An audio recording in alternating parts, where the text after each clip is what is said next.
Another day, another quick reaction. I'm sorry to you Pacers fans and you Boston fans. I was unfortunately doing some family stuff yesterday and never got around to actually making the video. Unfortunate, but all I can say for game one, Pacers aren't going to roll over in that series. They showed a lot more guts and grind yesterday than I thought they would. They played a hell of a game yesterday. The only reason they lost is for a couple of mistakes that they made late in the game. Not fouling, not giving the ball up. It's one of those things Pacers fans can really look past. It's going to be a hell of a series. I reckon it's going to be a lot more of a series than a lot of people expected it to be. So that's going to be phenomenal. But for right now, I'm on the one take hitter for this game that just wrapped up between the Dallas Mavericks and the Minnesota Timberwolves. Minnesota Timberwolves fans, if you're living in that area, I feel really bad for you. You guys are not getting any glee going to those games, no happiness going to those games. You lot are going to those games just to watch your team lose. And then your team goes on the road and then they're the best team in the league again. I don't know what's going on with Minnesota, but they're just not winning games at home. And then as soon as they go on the road again, they're the best team in the world. I'm not understanding it. I mean, hats off to Dallas at the end of the day. Dallas played a hell of a game today. They played out of their skin for most of the game. Kyrie in the first half was spectacular. I don't think you could fault one thing that Kyrie did. End of the second half, drive to the rim, get that and one off the turnover. That it went from being a Minnesota bucket to Kyrie at the other end with an and one layup. Like, it was the worst case scenario for Minnesota. So both teams look good today. Both teams look good. I know it's going to be a hell of a series. Both teams, they're going to be locked in for majority of the series. I see it going 6 or 7 games. This isn't going to be a series where there's a clear winner. You can argue over in the East that there is sort of a clear winner, although after yesterday, I'm not looking away from the Indiana Pacers because they are there for a reason. No matter what their injury woes were for other teams and their injury luck that they've walked through, they still deserve to be there, and they're still there for a reason. So it's going to be two hells of a series is all I'm going to say. Rudy Gobert played well today. There was a couple of instances where he seemed like he shouldn't be on the floor because he's just making bad decisions. Karl-Anthony Towns.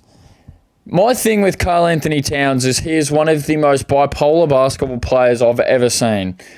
He can be the most disciplined, high-scoring, all-star player that he always is, or he can just be completely depleted of his basketball IQ, have no idea what he's doing on the court, why he's there, giving up dumb fouls, stupid fouls like he always does, getting into foul trouble. He didn't get into foul trouble today, but it blows my mind how he can go through these stretches of being the best basketball player on the court and then going through these stretches where you want him on the bench as soon as possible. I don't get it. Minnesota, they're going to fight back. I don't see a world where they don't fight back. They're going to go to their last breath. We saw that in the last series. They lost 3 straight against Denver. Series swung Denver's way. Everybody had Denver, and it just didn't come through for them in the end. Minnesota pulled back, won 2 straight games, and showed grit. So losing one game is not the end of the world for them. It never was going to be the end of the world for them. They're going to persist until the series is fully over. Luka had a bit of a quiet first half, but ended up with 30-odd in the full game. Second half, he just took over, especially that third quarter. Just no one could stop him. It was the Luka of old. A lot of this playoffs we've had this year, Luka has been quite inconsistent, you could say.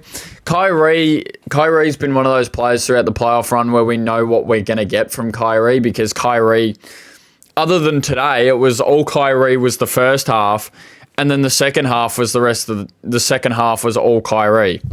So they've got some stuff, they're not perfect, they're not a team. One thing I will say is the thing I said for this series is the big difference is the length of the Minnesota Timberwolves compared to Dallas. For the first half at least, they were getting dogged on the rebounds. Absolutely, there was not a rebounding contest where I thought Dallas had a clear-cut favourite other than, just those regular drop rebounds where there was no contest. It just looked every time like Carl was crashing crashing the glass and getting in there. Rudy Gobert, Naz Reid, Jaden McDaniels. By the way, Jaden McDaniels, ridiculous game. Jaden McDaniels deserved to win this game.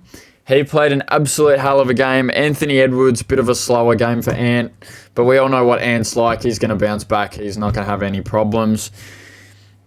Dallas was the better team today and the better team down the stretch. Although Minnesota always got out to a lead, Dallas always stayed with them and always kept it within reaching distance. So it's been a hell of a game from both sides. It's going to be a dogfight the whole series. It's really going to be a good series. There's not a lot that you can really talk about with this one other than, both teams are going to make a striving effort at it. I don't look at this series any more differently after one game, although I thought Minnesota would take care of home court. It's just been a repetition for them throughout these playoffs, other than the first round, obviously, where, they had the Phoenix Suns and absolutely embarrassed the Suns.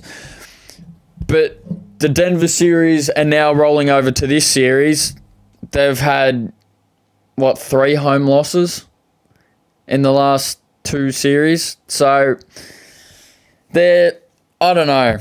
Series doesn't change. Jaden McDaniels is going to be back. He's having an absolute ridiculous impact on this whole series. The Kyle Anderson minutes, I don't know how to feel about him, to be honest. Kyle Anderson, when he gets in that lane and really plays on that low block where he's best at, I'm really a fan of his game.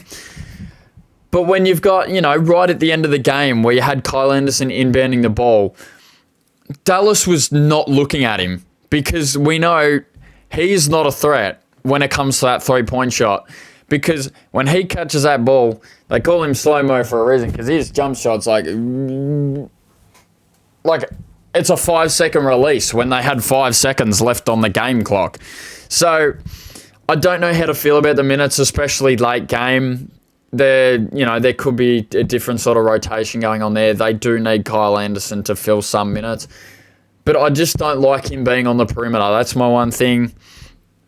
Dallas wanted to make the game interesting also, fouling Mike Conley at the end of the game. Josh Green subs in and gives up a stupid foul. Luckily, Mike Conley missed a free throw and made the game less interesting than it could have been, but it was a hell of a game. Dallas take this one by 4 points. 2 points, sorry. Crazy game. I'll be back tomorrow. East comes back. It's game after game. It's great fun. East comes back tomorrow. See if the Pacers can make some sort of impact and actually win at the TD Garden. We all know the Celtics have yet to win a game 2 this playoff run. So who knows if that'll repeat, or will the Celtics take TD Garden finally for the first 2 games? That's all I have to say. I'll see you guys tomorrow. I'll see you then.